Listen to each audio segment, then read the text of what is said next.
Então isso era comum. Enforcamento, qualquer coisa se enforcava. Dizem até que esse negócio de içar a bandeira às 8 horas é porque o Jefferson, o almirante inglês, içava às 8 horas os enforcados. Entendeu? Agora, conforme os homens foram mudando, conforme foi vindo o navio a vapor, que não passava tanto tempo no mar, só uma pessoa muito rude era capaz de guarnecer no tempo de vela, aquelas velas em mau tempo e em combate, era preciso ser quase que um bicho, jeito, apoiar a barriga numa verga, com os pés praticamente soltos e com as mãos sem, também recolhendo as velas. O jeito que fazia isso, com o navio jogando a 40 metros de altura, precisava ter um jeito bastante rude. E isso exigia esses castigos violentos. A revolta da Chibata, eu vou falar em termos formais, foi uma revolta legítima contra uma prática de castigo corporal que era uma excrescência no próprio regime constitucional, então, vigente. Era uma ilegalidade. Em termos de cidadania, né, contra a ilegalidade, o cidadão tem o direito, pode, precisa se manifestar, se revoltar, lutar. Né? E foi isso que aconteceu, de forma bem resumida. Depois de 6 dias de muita tensão na cidade, os moradores, com medo de serem bombardeados pelos revoltosos, o governo Hermes da Fonseca e o Congresso cederam. João Cândido e outros marinheiros foram anistiados. A vitória do movimento não pôde ser comemorada. Eles eram ingênuos, porque a ingenuidade, primeiro, de fazer aquela ameaça que eles não cumpririam. Se o governo endurecer, eu não tenho dúvida do que ia acontecer. Eles destruírem a capital, e destruíram o Brasil, então nem se fala, mas destruírem a capital, eles também não teriam coragem de fazer isso. Talvez nem pretender. Então, poderiam, hein? Fisicamente poderiam.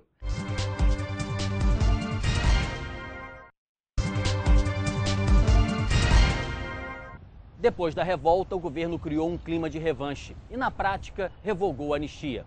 Um decreto permitia que qualquer marinheiro pudesse ser dispensado e os revoltosos foram presos. Esse foi o fator que deflagrou a revolta seguinte, a revolta do batalhão naval. Esqueçamos a Chibata, a Marinha criou, apostou num clima de revanche, né, explícito. Primeiro desarmou os navios, depois houve a lei 8.700 e tanto, que permitia dar baixa a todos os marinheiros. Então, vamos explicar o que é isso. Você estava pondo 3.000 a 4.000 marinheiros desempregados. Uma, perda de emprego, certo? Já uma coisa séria. 2, a Marinha começou, isso que é o mais importante, começou a prender os marinheiros que desembarcavam, por uma razão ou outra, em terra. Quer dizer, após a anistia, tudo que a anistia propunha, mesmo antes da revolta do batalhão naval, já estava sendo desconsiderada.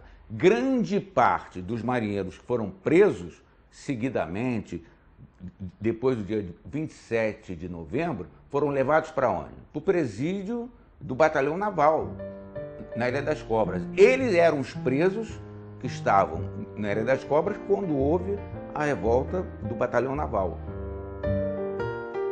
Na prisão, só João Cândido e outro marinheiro sobreviveram.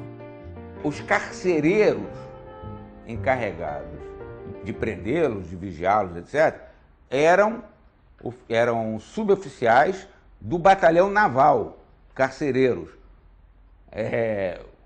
Um dos únicos que escreveu um relato vivo da situação, que era o sargento Sobral, foi um dos que participaram dessa questão do assassinato, a gente pode dizer, dos marinheiros e soldados do batalhão naval que estavam no presídio da Ilha das Cobras. Uma prisão algo incrustado no rochedo, sem ventilação.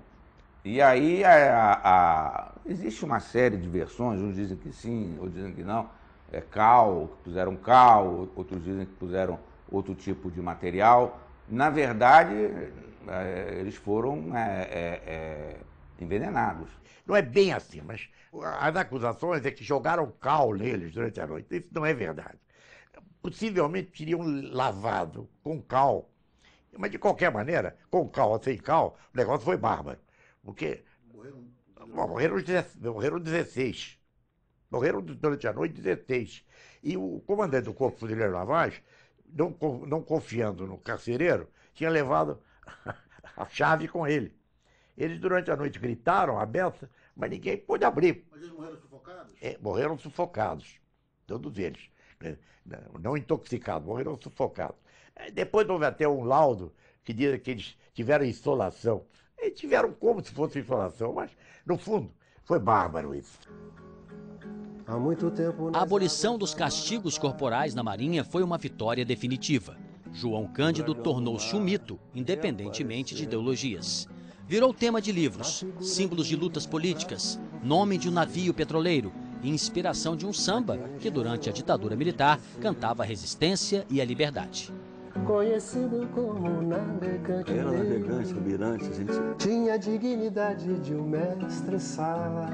Esse foi um samba que o Aldir e eu fizemos por volta de 73, 74, foi gravado em 1975. Havia vários problemas, né, com a censura a respeito desse samba e que o Aldir tinha que ir sistematicamente à censura para negociar aonde estava pegando, que palavra incomodava e tudo. A começar pela alcunha de João Cândido, né, que pela competência dele em conduzir, né, o grande navio de guerra brasileiro, que era o Minas Gerais, ele tinha o apelido de Almirante Negro. Almirante Negro, o Aldir ficou sabendo que isso era impossível, não podia. Então teve que trocar para Navegante Negro. Em 64 ele se uniu com aquele movimento dos marinheiros. Ele teve lá no Sindicato Metalúrgico, no momento eu não estava em casa, eu não participei. Quando o Exército cercou lá o Sindicato Metalúrgico, e ele falou uma frase para o marinheiro: meus filhos, revolta se faz no mar, não na terra. E marinheiro inexperiente. Um mito não reconhecido pela Marinha. Ele era um mito que simboliza uma revolução social, né, contra uma situação vigente. Esse pessoal todo que chama é porque considera aquilo uma revolução social. Quer dizer, é o pobre dominando o dirigente, o inferior, o dirigente que invadia e aproveitava a chibata, que dava a chibatada, que era um superior truculento, um superior radical.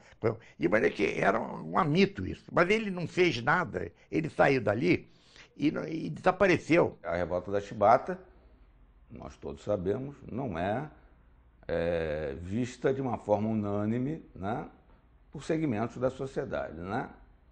A gente pode tomar como exemplo a própria Marinha, né? A Marinha recusa, vai recusar, tolera por circunstâncias outras, que se renda homenagem a João Cândido, mas ela não absorve essa situação.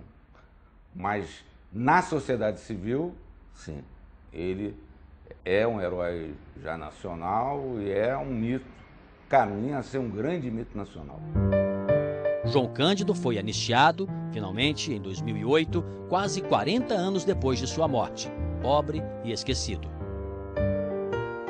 Conhecido popularmente como Almirante Negro, entende? Mas o meu pai nunca foi almirante, ele foi um marinheiro de primeira classe. Se fosse um almirante, não teria graça. A graça foi porque os marinheiros semi-analfabetos e ter o poder de pegar aqueles 3 navios, coisa que nunca nenhum oficial da Marinha fizeram, e ele fez. Meu pai era um instrutor, ele tinha conhecimento de tudo. Ele deu aula na escola naval. Agora, a luta é pela indenização reparatória para a família. A minha irmã, ela correu também, ela era muito nesse movimento, ela trabalhava nesse movimento, mas ela teria uma decepção também.